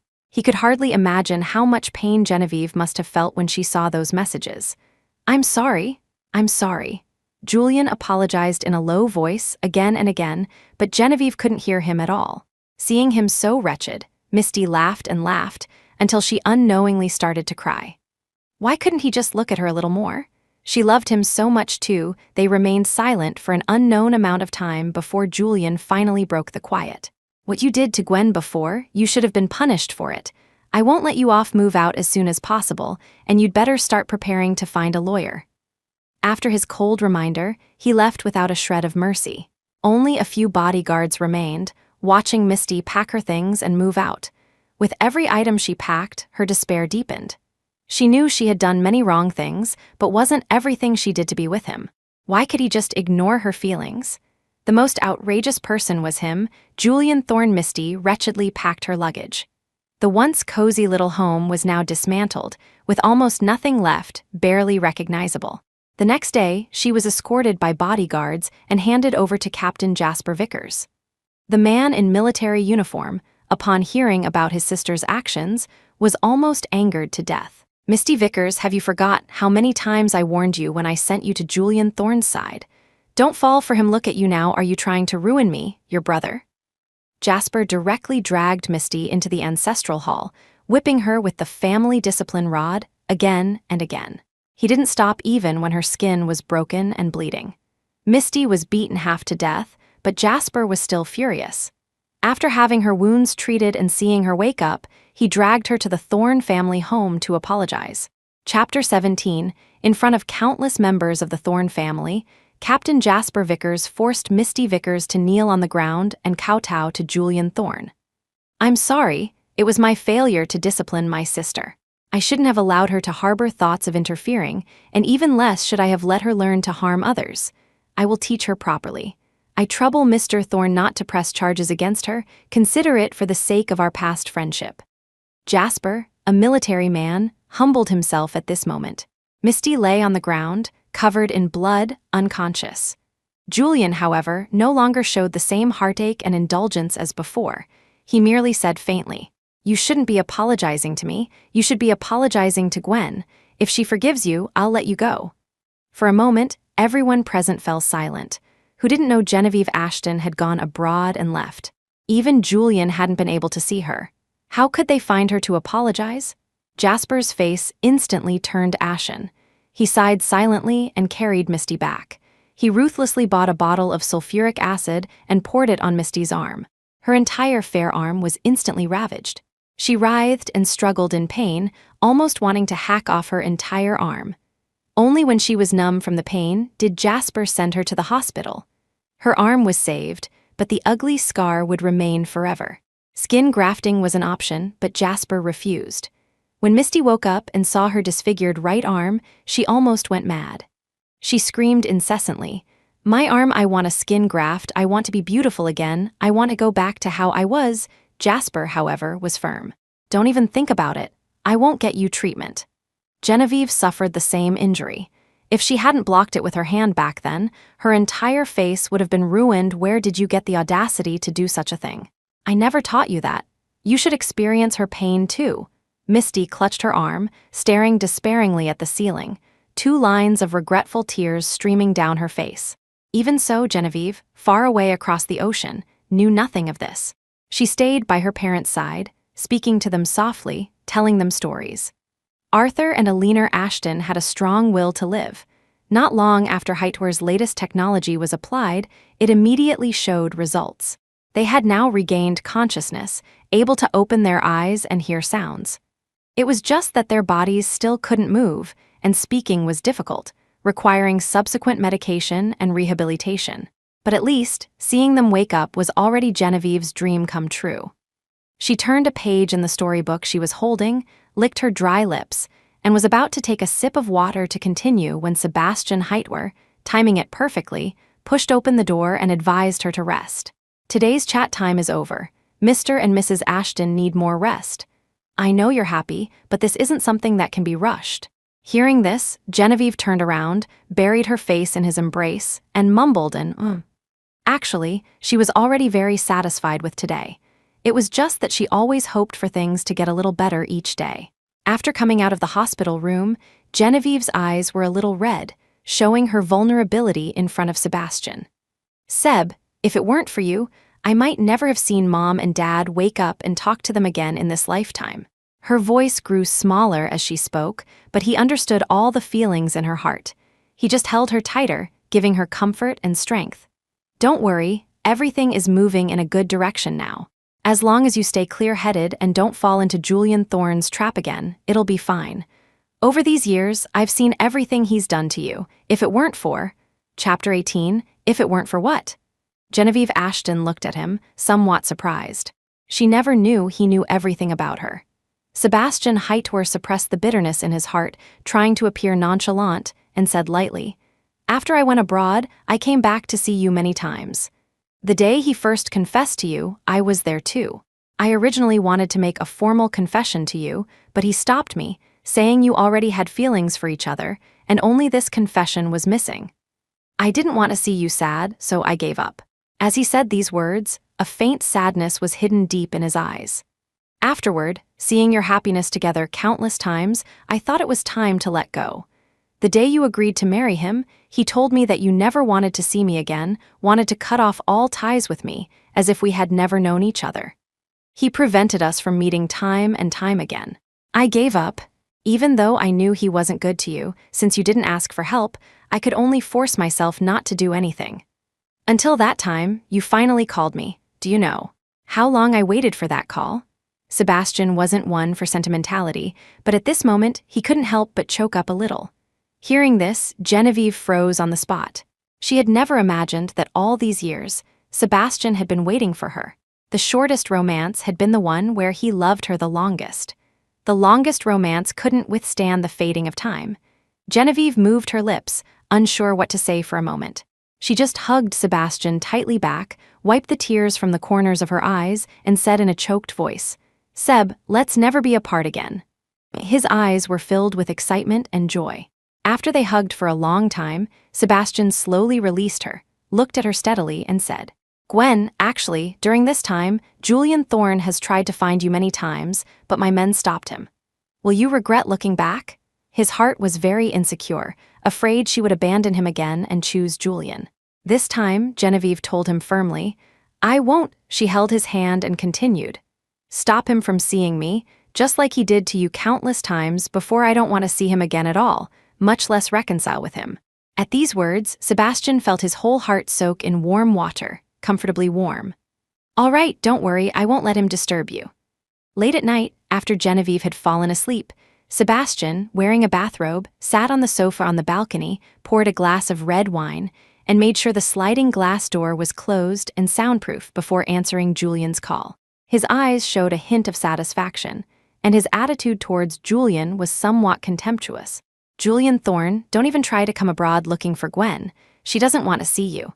She stopped loving you a long time ago. You should give up this idea sooner rather than later. On the other end of the line, Julian roared in anger. Sebastian Heitwer, you coward. If you hadn't forced Gwen, why would she choose to go abroad with you? She loves me. We were together for so many years. We were just about to get married. If it weren't for you, we would have been happy for a lifetime. Hearing his words, Sebastian couldn't help but let out a low laugh.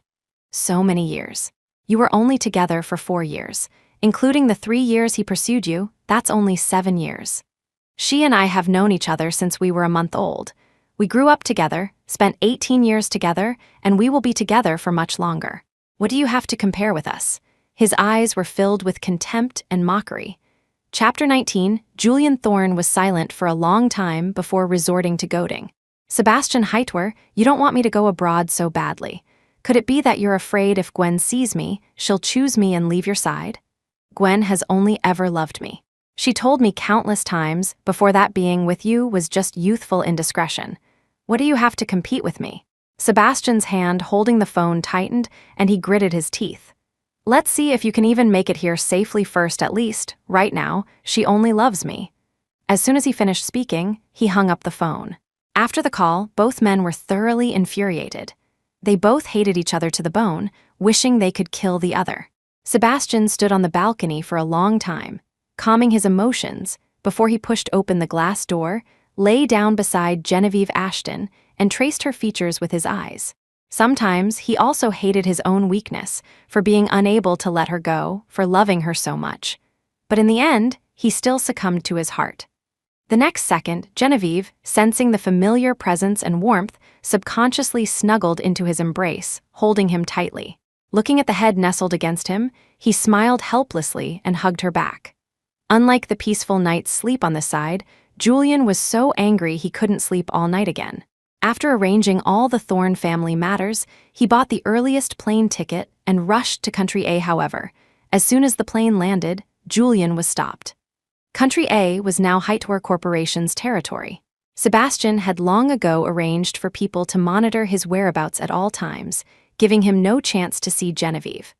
Looking at the several black-clad bodyguards in front of him, Julian almost laughed out of anger. Were you sent by Sebastian Hightower? The bodyguards, well-trained, remained silent, offering no response, merely surrounding him. Passers-by, seeing this scene, all steered clear, no one being so tactless as to interfere. Please, the bodyguards shouted in unison, signaling Julian to return to the airport, to go back where he came from. The men he had sent before had all been defeated here. Even knowing the danger, he had no other choice. Julian had no intention of turning back. So he took off his cumbersome suit jacket, loosened a few shirt buttons, and began to fight the bodyguards. A few sickening thuds echoed as both sides fought viciously, almost every punch landing with full force. Soon, both sides had sustained some injuries. Julian wiped the blood trickling from the corner of his mouth, gestured towards a corner, and immediately, several mercenaries stepped out. He wouldn't have come here without a thorough plan. His recent actions were merely to inflict some minor injuries on himself. Otherwise, how would Gwen feel sorry for him? After breaking free from the Hightower bodyguard's control, Julian got into an inconspicuous black car, which twisted and turned through a small alley. When it emerged, it was a different car. Hightower had an unknown number of people watching him. As long as he hadn't seen Genevieve, he couldn't relax for a moment. After changing routes countless times, as he got closer and closer to the Hightower-affiliated hospital, Julian's heart pounded rapidly, yet an inexplicable sense of panic washed over him. The moment he got out of the car, a sack was thrown over his head, and a cloth with a fragrant scent covered his nose. Soon, he fell unconscious. When he woke up again, he was tied to a chair, the entire room pitch black. Chapter 20, after an unknown amount of time, the screen in front of him finally lit up, displaying a live feed from Arthur and Elena Ashton's hospital room. The two, who had previously lain silently in their hospital beds, were now able to sit up and speak, albeit with difficulty. Arthur and Elena couldn't hold back their tears. "Gwen, Dad really never thought I'd see you again. This is wonderful, we can still talk. I remember, just before I lost consciousness in the car accident, I was thinking how sad my Gwen would be if she knew what happened to us." As she spoke, Elena slowly wiped her tears, smiling with relief. "Lying in that hospital bed, I even thought about just dying, at least it would lessen your burden." At this, Genevieve quickly covered Elena's mouth. "SHH, don't say such unlucky things, Dad, Mom. We still have a long, long time to live together. You haven't even seen me wear a wedding dress and marry Seb, haven't seen yourselves grow old. How can you think of giving up?" Harrison and Victoria Hightower also nodded. "Arthur, Elena, the children are still young. You'll need to get back on your feet to hold your grandchildren. Think more on the bright side." Hearing this, Arthur and Elena were filled with questions. They looked at Genevieve several times with some difficulty, then at Sebastian Hightower. "You too. Sai, I want to talk to Gwen alone." Harrison, Victoria, and Sebastian exchanged glances, then tactfully excused themselves, closing the hospital room door. "Gwen, tell me and your father, what are you really thinking? I remember, before the accident, your relationship with Julian was quite good. You were even talking about marriage. How did it become so sudden?" Eleanor, afraid her daughter had suffered some grievance, nervously broke into a cold sweat. Arthur also frowned, saying gravely, "Yes, Gwen, Mom and Dad are awake now. We can be your support. If anything is wrong, tell us. We will absolutely not let you be wronged. Whether it's Julian Thorne or Sebastian Heitwer, if anyone bullies you, Mom and Dad will settle the score for you." Feeling the long-lost parental love, Genevieve couldn't hold back for a moment and burst into tears. "Dad, Mom, I missed you so much. These past 6 months, Julian, She recounted everything that had happened between her and Julian during this time, leaving out almost no detail. However, Julian, watching the monitor in front of the screen, froze. So, from her perspective, had he really been that awful? If their roles were reversed, if Genevieve had been ambiguously involved with Sebastian, being incredibly kind to him, yet claiming he was just the neighbor's older brother. Just thinking about it, Julian found it almost unbearable. He was possessive. Just knowing she had an ex-boyfriend who deeply loved her made him so jealous he wished they would never meet. Yet, he had allowed Misty Vickers to provoke Genevieve in front of him for so long. Julian gave a bitter smile and sincerely apologized. "I'm sorry, Gwen. I shouldn't have been so tactless, and I especially shouldn't have enjoyed Misty's advances while completely disregarding your feelings. It was all my fault." He slapped himself across the face again and again. Blood trickled from the corner of his lip, but he seemed to feel nothing. The conversation on the monitor continued. After hearing everything, Arthur and Eleanor remained silent for a long time, gritting their teeth, trying to suppress their anger. Chapter 21, it wasn't until Genevieve Ashton said, "Dad, Mom, this time I've truly let go of Julian Thorne. Perhaps he loved me very much before, but now he's no longer the person he used to be. We can't go back." She smiled with relief, then continued, "Seb is wonderful. I missed out on him before. Now I've decided to love him properly. It has nothing to do with repaying a debt, so please don't worry." Only after hearing these words did Arthur and Eleanor Ashton finally erupt. "Gwen, how dare Julian Thorne treat you like that? You absolutely should have separated when he asked us for your hand in marriage. How many promises did he make? But has he fulfilled any of them now? If we had known, we shouldn't have agreed back then. That's right, you are our precious treasure. How could you be bullied by him like this? Your hand injury, does it still hurt?" Eleanor Ashton, heartbroken, wanted to touch the wound on Genevieve's hand. She smiled, rolled up her sleeve to show her mother the wound, and comforted her. "Don't worry, even though there's still a little mark. It stopped hurting a long time ago. I'm fine." Eleanor lovingly caressed the skin, wishing she could tear Misty Vickers and Julian Thorne to pieces. The daughter they had cherished and raised like a treasure, not only did he not cherish her, but he dared to condone others harming her. Arthur and Eleanor were filled with a million regrets and hated themselves for their poor judgment back then. "It's all right, sweetheart. From now on, Mom and Dad are here. Even Sebastian Heitwer wouldn't dare to hurt you. Mom and Dad will protect you, even if it costs us our lives." "Mom, Dad, I'll protect you too." Genevieve wiped away her tears, her face radiant with a happy smile. Not long after, she opened the door and let Sebastian and Mr. and Mrs. Heitwer in. The entire hospital room was filled with joy and harmony. Only Julian Thorne in the secret room felt an unbearable heartache. Genevieve's own words of letting go were far more effective than Sebastian's provocations and threats. Just a simple, "let go" from her, and he almost couldn't hold back his tears. His vision blurred with tears, and he felt as if he had returned to the day he first met Genevieve. It was just an ordinary afternoon, yet she stood out in the crowd as if she were glowing. The light filtering through the leaves happened to fall on her, breathtakingly beautiful. In that moment, he clearly heard his own heartbeat. He knew he had fallen. Thus began his 3-year pursuit. Julian Thorne, who had always been arrogant and looked down on everyone, persisted in his pursuit for 3 whole years and finally won her heart. To this day, their love story is still told at Capital University, revered as a classic by countless junior students. However, they had been in love for 4 years, yet no one had ever imagined they would end this way. Everyone thought they would love each other for a lifetime, even he himself firmly believed it. But reality often defied expectations. Genevieve didn't want him anymore. The moment this thought emerged, Julian stared intently at the screen, his struggles diminishing. The heartwarming scene continued for an unknown duration, until finally, the image on the screen suddenly vanished and the room plunged back into darkness. Yet, even when he closed his eyes, the scenes he had just witnessed replayed before him. Genevieve repeatedly said she had let go, constantly reminding him that there was no longer any possibility between them. Julian closed his eyes in despair, sorrow flowing silently. Chapter 22, after an indeterminate amount of time, the door suddenly opened and a glaring light switched on. Julian Thorne, you saw all that, didn't you? Gwen doesn't love you anymore, nor does she want to see you. Sebastian Hightower was in a good mood, his tone light and cheerful. Only silence answered him.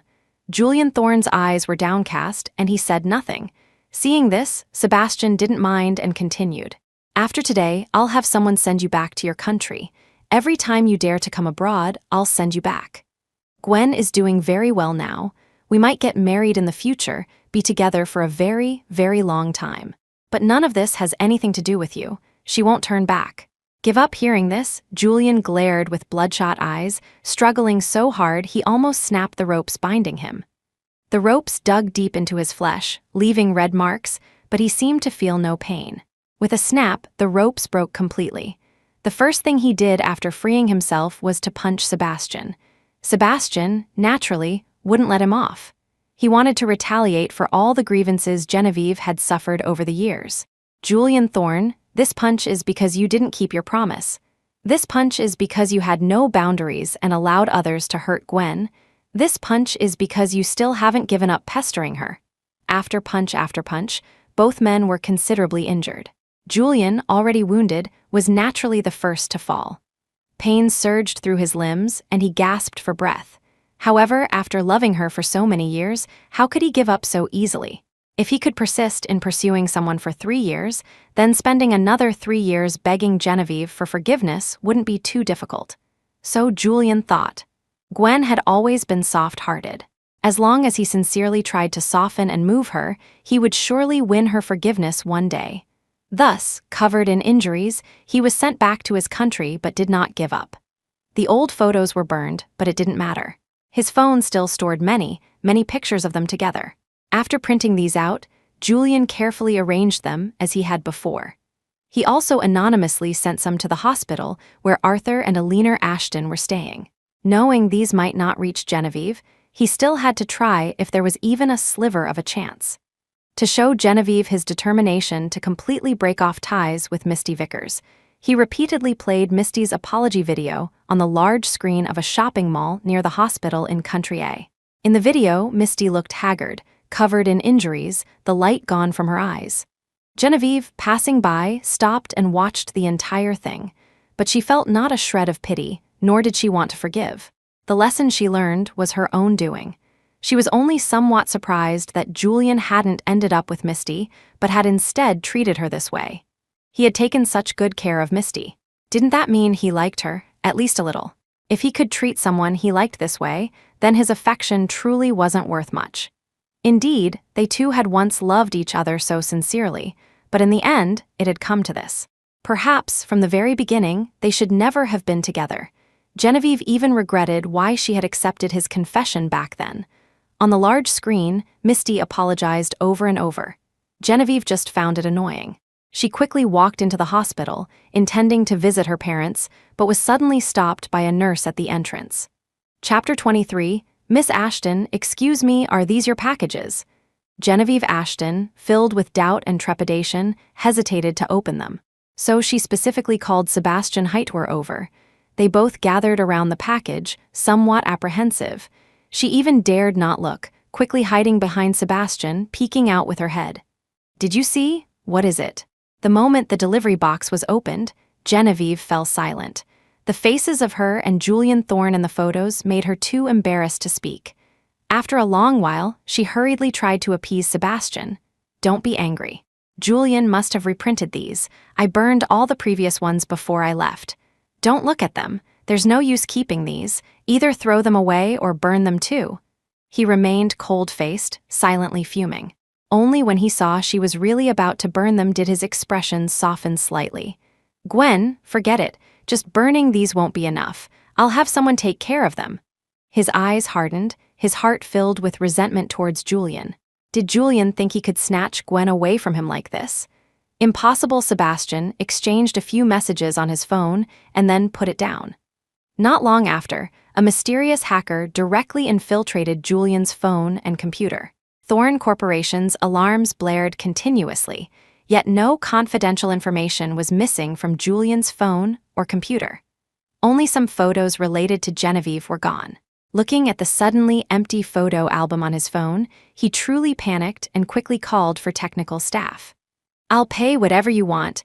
I just need all the photos in there restored." Julian was in utter turmoil. The printed photos had also been destroyed by someone.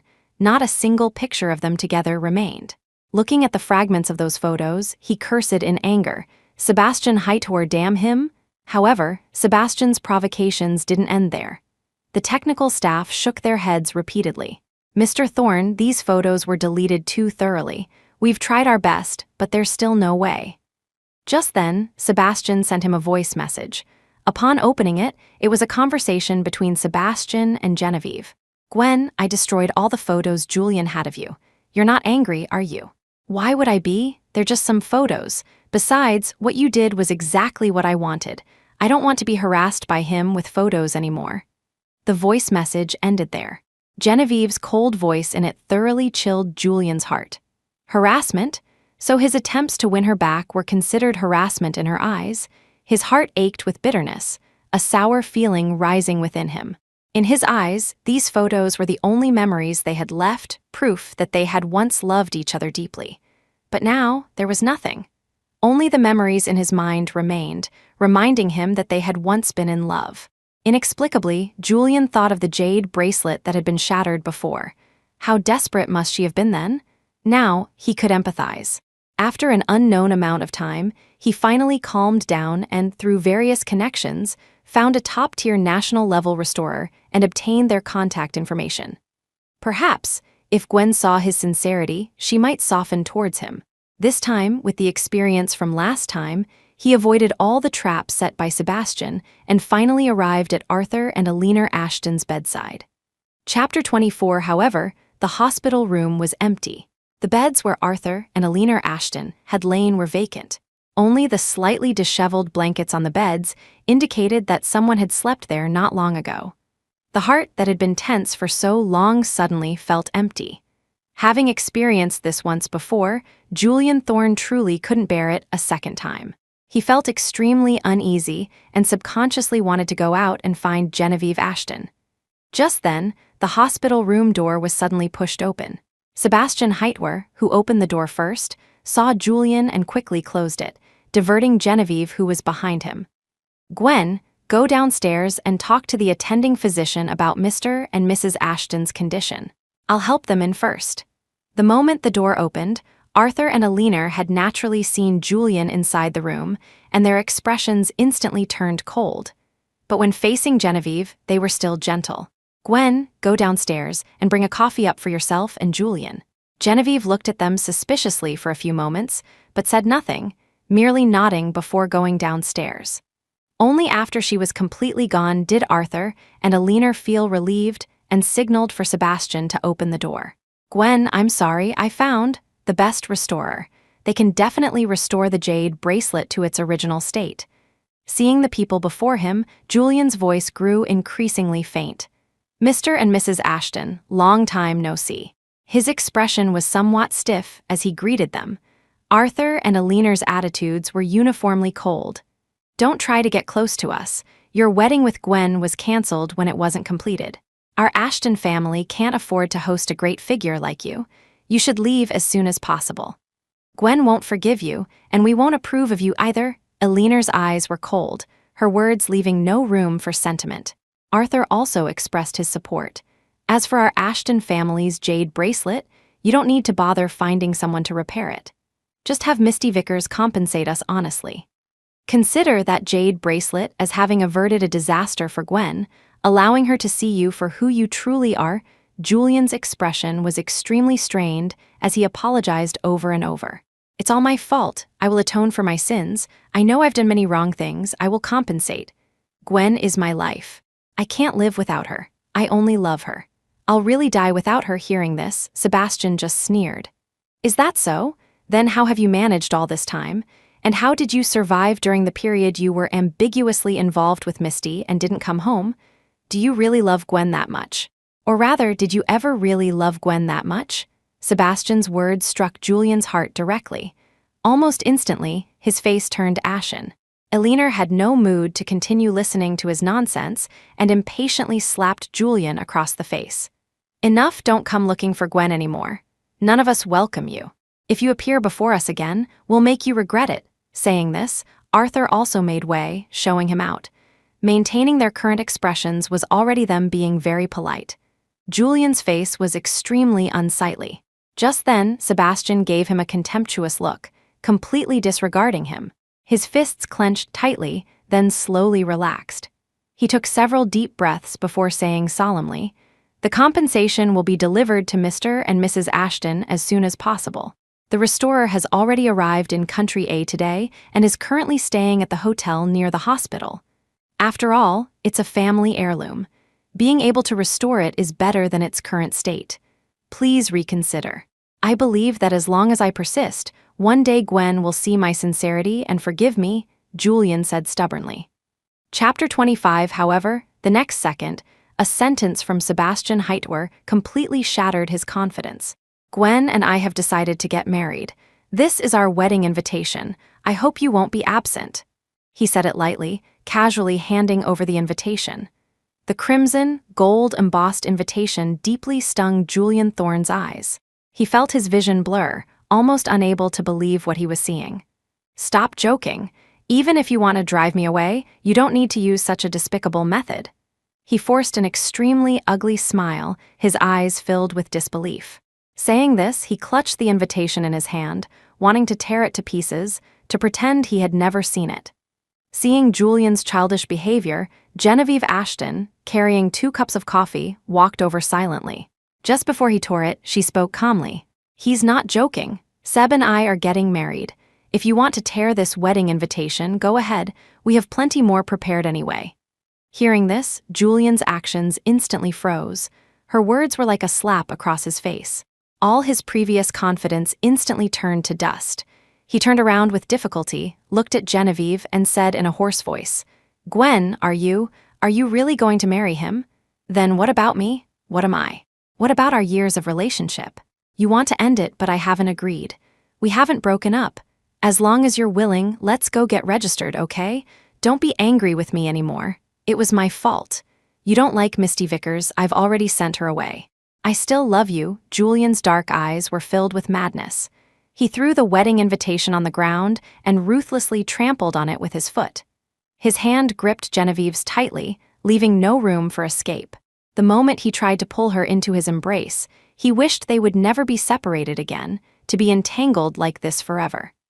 Slap, a crisp sound echoed as another slap landed on the other half of Julian's face, perfectly symmetrical to the one Elena had given him earlier. "Are you awake now?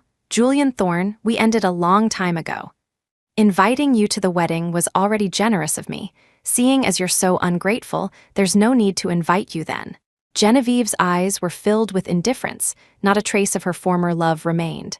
"I am very happy now. My family and my loved one are by my side. The only eyesore here is you. I don't want to see you anymore, Julian Thorne. Give up." Her heartless words fell on Julian's heart, like countless fine needles pricking him, causing him unbearable pain. Sebastian waved his hand, and a few bodyguards came to take Julian away. He no longer had the desire to struggle, his eyes filled with utter despair. In his field of vision, only that crimson wedding invitation remained. He struggled desperately to reach for that invitation. However, person after person passed by, stepping on the invitation, and he was forcibly held and led away. In the end, he couldn't even get that wedding invitation he had despised. On the wedding day, countless guards provided tight security. A grand wedding was held at an estate. Genevieve was like a princess from a fairy tale, making her entrance under everyone's gaze. Arthur and Elena Ashton walked Genevieve down the aisle, their eyes crinkling with smiles, their eyes moist with emotion. However, Sebastian Hightower was not some ethereal prince, but the most loyal knight who had always stood by the princess. At the moment of exchanging wedding rings, Sebastian knelt on one knee, piously kissing her ring finger as he slowly slid a dazzling diamond ring onto it. "My heart and soul will always belong to you, my princess." He looked into her eyes and said solemnly. Chapter 26. In that moment, Genevieve Ashton's heart pounded erratically. She hardly knew what to do next. It was only with Sebastian Hightower's reminder that she awkwardly placed the ring on his finger. "Now, the groom may kiss the bride." The officiant smiled broadly at the newlyweds. Genevieve tiptoed, but instead of kissing Sebastian, she whispered in his ear. "Sebastian Hightower, let's elope this time. I'll escape all of this with you. Run towards freedom." Sebastian planted a light kiss on the corner of her lips and chuckled softly. "All right." Then, he swept Genevieve into his arms, and under everyone's watchful eyes, mounted a black horse nearby and rode off. Unlike the awkward scene at Julian Thorne's wedding day, everyone watched with smiles as the two departed. They even excitedly discussed, "How romantic! If I could get married again, I'd emulate them." Arthur and Elena Ashton, and Harrison and Victoria Hightower were somewhat surprised, but after understanding the general situation, they couldn't help but smile. Such childishness. As long as they're happy, that's all that matters to us.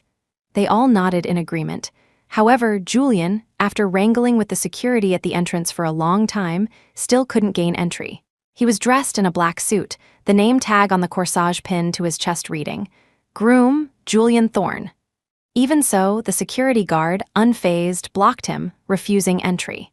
Just then, amidst a burst of commotion, Sebastian Hightower appeared, riding a tall horse, with Genevieve, in her wedding dress, in his arms, smiling as they rode towards the distance.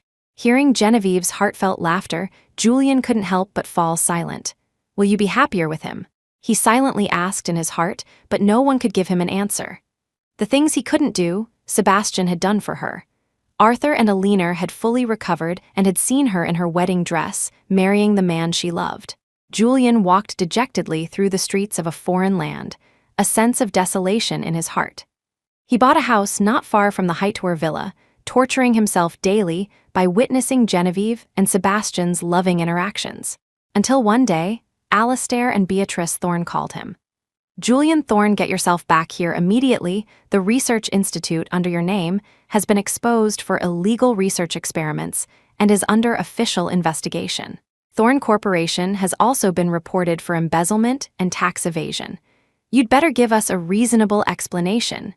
Julian rushed home as quickly as possible, working almost day and night to handle the company's affairs. When he went abroad previously, he had hired a professional agent and Thorne family insiders to manage the company. However, he never expected that in just these few short months, a large amount of the Thorne family's liquid assets had been transferred away by the family agent, Wallace Thorne, who then vanished without a trace. The professional agent also, after a transaction with a rival company, canceled his identity and disappeared abroad.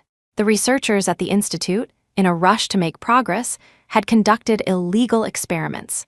Now, these three major incidents had exploded simultaneously. Someone wanted to bring the Thorne family to ruin. After countless days and nights of work, the Thorne family's assets had shrunk drastically, their status plummeting, relegated to a second-tier family, needing to recuperate.